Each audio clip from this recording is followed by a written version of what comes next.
Hello student, welcome to study at home series. देखो, कल previous video में हम लोग ये जो packing efficiency in face centred, ये मैंने पूरा डिटेल बताया था, उसमें पढ़े हो। लास्ट में थोड़ा सा कुछ मिस्टेक हो गई थी, मैं सोच रहा हूँ उसको रिवाइज कर दूँ। कि जैसे तुम लोग ये इसमें volume of the unit cell, तो ये कैलकुलेशन किया गया था। उसके बाद number of sphere in the unit cell, तो ये आ गया था हमारा 4। ठीक है। अच्छा, उसके बाद वॉल्यूम ऑफ 4 स्फीयर, तो मल्टीप्लाई किए थे तो तुम लोगों को वैल्यू आई थी 16 क्या था, ये आया था ना कि 16/3 पाई आर क्यूब। उसके बाद तुम लोगों ने लिखा था, पढ़ा था कि फ्रैक्शन ऑक्यूपाइड। ठीक है, तो फ्रैक्शन ऑक्यूपाइड ये हमारा वैल्यू ये आई थी। तो फ्रैक्शन ऑक्यूपाइड को हम अगर एक बार से हम एक फर्दर रिवाइज अगर कर रहे हैं, देखिए तो फ्रैक्शन ऑक्यूपाइड, वही मैं सोच रहा हूँ फिर से एक बार कर दूँ। पैकिंग फ्रैक्शन, तो इसमें वैल्यू आपकी आई थी 16 pi r cube upon 32 r cube, और टोटल का अपॉन था रूट 2, ये आया था। तो देखिए, इसको आप सॉल्व करेंगे तो मैंने वहाँ पर 100 जो था ना, उसको अभी 100 को नहीं रखा है कैलकुलेशन को आसान करने के लिए। वैसे 100 को भी रख करके कैलकुलेशन कर सकते हैं। जैसे ये आर क्यूब से कैंसिल हो गया, कैंसिल आउट। 16 और 32 है, 16 2 ज़ा 32, तो ये हो गया। अब ये आपका ये यहाँ पर देखिए एक चीज़ मिस्टेक हो रही है, यहाँ पर अपान क्या था, 3 था। ठीक है, तो अब ये 2 3 ज़ा 6, तो ये वैल्यू क्या हो जाएगी आपकी, इधर पाई बचा है, पाई, ये √2 जो है इसको आप ऊपर लेकर चले जाएंगे, तो ये हो जाएगा √2 और अपान 3, और ये है 2, तो 3 2 ज़ा 6, तो ये वैल्यू आई पाई √2 अपान 6। इसको आप सॉल्व करेंगे, पाई की वैल्यू मैं यहाँ पर 3.14 ले रहा हूँ, इनटू पाई 2 की वैल्यू होती है 1.42 पाई 2 की वैल्यू, और अपान 6।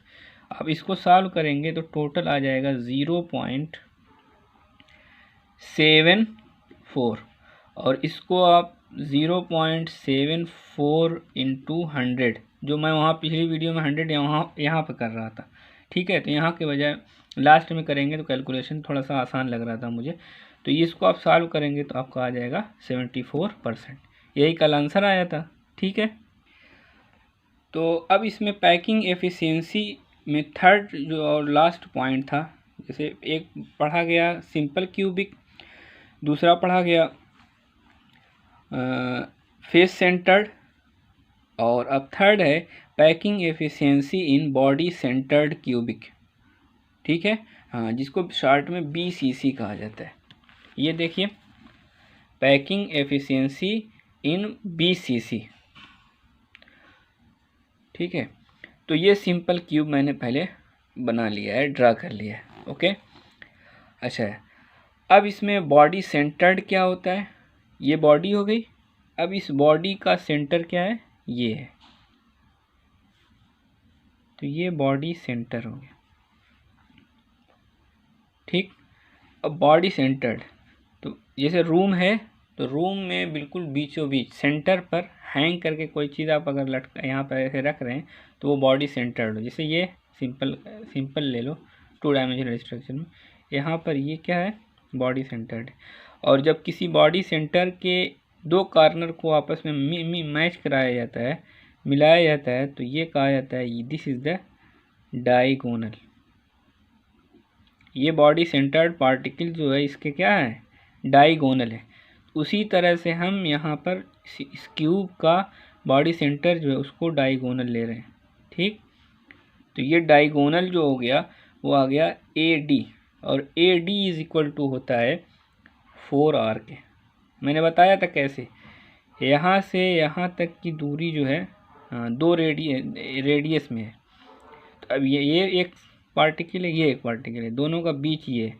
तो यहाँ से यहाँ तक की डिस्टेंस r और यहाँ से यहाँ तक की डिस्टेंस r, तो ये हो गया 2r, ठीक। और यहाँ से यहाँ तक टोटल डिस्टेंस जो है वो क्या है, स्मॉल a है। उसी तरह से यहाँ पर ये सेंटर मान लीजिए, तो ये r और ये r और ये क्या हो गया a, तो ये हो गया 2r, ये भी हो गया 2r, ये भी हो गया। तो ये टोटल मिला के AD बराबर कितना हो जाएगा, AD is equal to 4r के, ठीक है। हाँ, तो ये 4r क्या है, बॉडी डायगोनल है, ओके। तो अब देखो इसमें further face diagonal, face diagonal इसका क्या है, AC, ठीक है।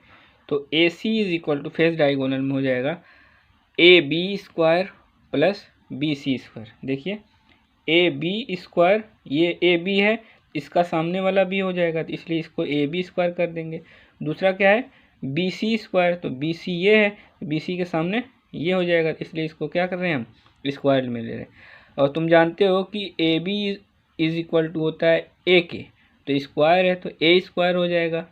यहाँ से यहाँ तक की जो डिस्टेंस होती है ना, दो particle between two particles area is equal to small a, तो ये a हो गया, स्क्वायर है तो, और दूसरे का भी ये हो जाएगा। तो अब ये आपका हो गया √2a। अब इसके बाद आ जाइए बॉडी डायगोनल के ऊपर। तो बॉडी डायगोनल मतलब क्या है, AD, तो AD इज इक्वल टू होता है AC square plus CD square. यहाँ पर एक चीज़ ध्यान देना, AC स्क्वायर, इसके बीच में कोई एलिमेंट नहीं है, कोई भी पार्टिकल नहीं है, लेकिन यहाँ पर देखिए दो ट्राइएंगल बन रहा है, 1 और ये एक दूसरी साइड में 2, तो इसलिए AC स्क्वायर जो होगा उसको लेंगे हम 2a, ओके।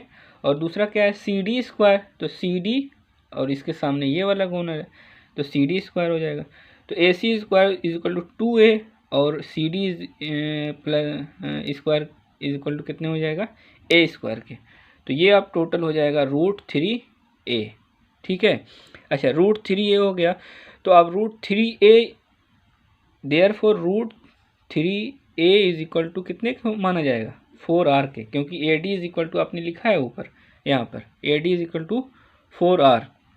इसको आप सॉल्व करेंगे तो a इज इक्वल टू क्या हो जाएगा, 4r अपॉन √3, ठीक। ये आपका क्या है, वॉल्यूम ऑफ यूनिट सेल है। और वॉल्यूम ऑफ यूनिट सेल आपको जानते हैं कि हमेशा आपको उसमें विड्थ, हाइट और लेंथ 3 में लिया जाता है।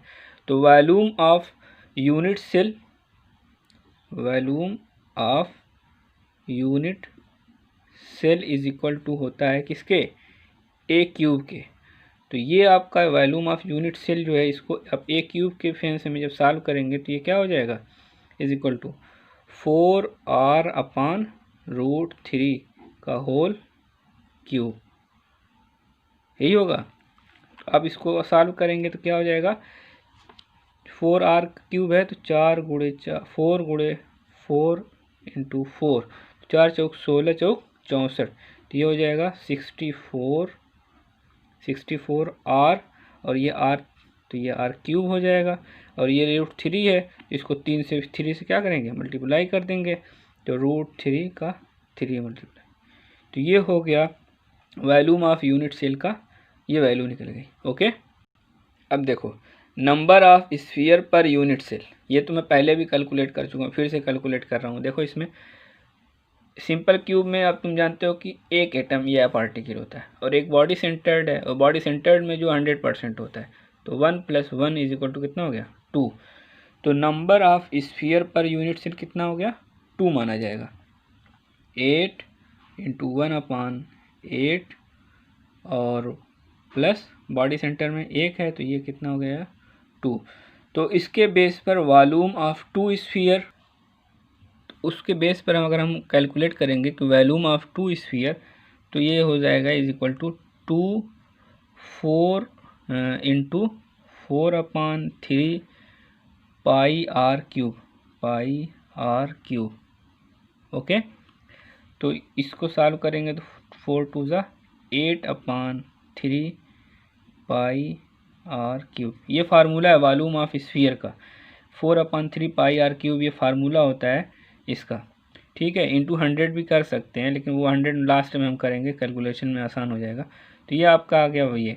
अब इसके बाद फ्रैक्शन ऑक्यूपाइड या packing fraction P F is equal to क्या हो जाएगा, 8/3 pi r cube upon value आई थी 64 आर क्यूब अपान 3√3, ठीक है।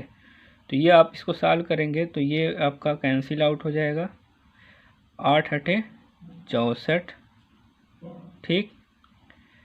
तो ये 3 से 3 कैंसिल आउट हो जाएगा, तो आपका क्या सेफ बचेगा, यहाँ बचा पाई, तो पाई और ये √3 ये उसको ऊपर लेके चले जाएंगे, तो √3 अपन यहाँ पर कितना बचा 8।